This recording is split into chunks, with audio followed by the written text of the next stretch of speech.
64 વર્ષ બાદ અમદાવાદની અંદર કોંગ્રેસનું રાષ્ટ્રીય અધિવેશન યોજાવાનું છે અને જેને લઈ અને કોંગ્રેસ દ્વારા તમામ તૈયારીઓ પૂર્ણ કરી દેવાઈ છે, જેના ભાગરૂપે સાબરમતી રિવરફ્રન્ટ પર એક મુખ્ય જર્મન ડોમ બનાવવામાં આવી રહ્યું છે। આ ડોમની અંદર જેમાં ઓલ ઇન્ડિયા કોંગ્રેસ કમિટીના હોદ્દેદારો અને સભ્યો બેસી શકશે। દેશભરમાંથી આવેલા નેતાઓ આ મુખ્ય ડોમની અંદર હશે, જેમાં વીવીઆઈપી ગ્રીન રૂમ મુખ્ય ડોમની પાછળના ભાગે ઊભો કરવામાં આવ્યો અને જ્યાં વીવીઆઈપી માટે ભોજન તેમજ બેસવાની ખાસ વ્યવસ્થા કરવામાં આવી છે। મુખ્ય ડોમની અંદર આગળ વીઆઈપી સિવાય અન્ય નેતાઓ માટેના ભોજનની વ્યવસ્થા માટે અલગ ડોમ ઊભો કરવામાં આવ્યો છે, જ્યારે ગુજરાતની અંદર કાર્યકર્તાઓ અને નેતાઓ માટે પણ અલગથી ભોજનનો ડોમ બનાવવામાં આવ્યો છે।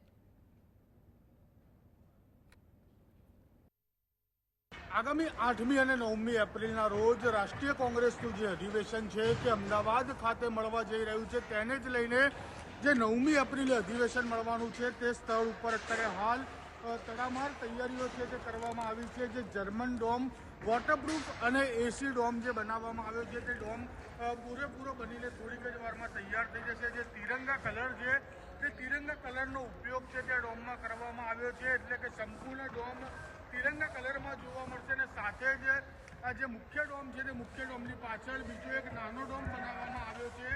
તે ડોમની અંદર ભોજન વ્યવસ્થા છે તે ગોઠવવામાં આવી છે અને સાઈડની બાજુ જે ત્રીજો ડોમ બનાવવામાં આવ્યો છે તે મીડિયા કર્મીઓને બેસવા અને ત્યાંથી જે કવરેજ છે તે કવરેજ કરવા બનાવવામાં આવ્યો છે। તો મહત્વની બાબત એ છે કે આ જે સંપૂર્ણ ડોમ બનાવવામાં આવ્યો છે તેની અંદર 300થી વધુ પણ પોર્ટેબલ એસી છે તેનો ઉપયોગ કરવામાં આવ્યો છે। જે મેઇન સ્ટેજ છે જ્યાંથી અધિવેશનની શરૂઆત થશે, જ્યાંથી રાષ્ટ્રીય નેતાઓ પોતાનું ભાષણ આપશે, સ્ટેજ પણ તૈયાર કરવામાં આવી રહ્યું છે, એટલે કે કહી શકાય કે સ્ટેજની પાછળ જે એક નાનો ડોમ બનાવવામાં આવ્યો છે તે એક ગ્રીન રૂમ તરીકે તેનો ઉપયોગ કરવામાં આવશે। તેમાં જે વીવીઆઈપી નેતાઓ હશે, જે મોટા નેતાઓ હશે, તે લોકો ત્યાં આરામ કરી શકે ને ત્યાં ભોજનની પણ તેમની વ્યવસ્થા છે તે કરવામાં આવશે। તે પ્રકારનો આ જે ડોમ છે તે સંપૂર્ણ અત્યારે હાલ તૈયાર થઈ ચૂક્યો છે અને થોડીક જ વારની અંદર કોંગ્રેસના જે રાષ્ટ્રીય નેતાઓ છે અને જે મીડિયા પ્રવક્તા છે પવન ખેરા, તેઓ પણ અહીંયા મુલાકાત માટે આવશે અને તમામ નેતાઓ આ ડોમની મુલાકાત પણ લેશે। ધવલ બારોટ, GSTV, અમદાવાદ।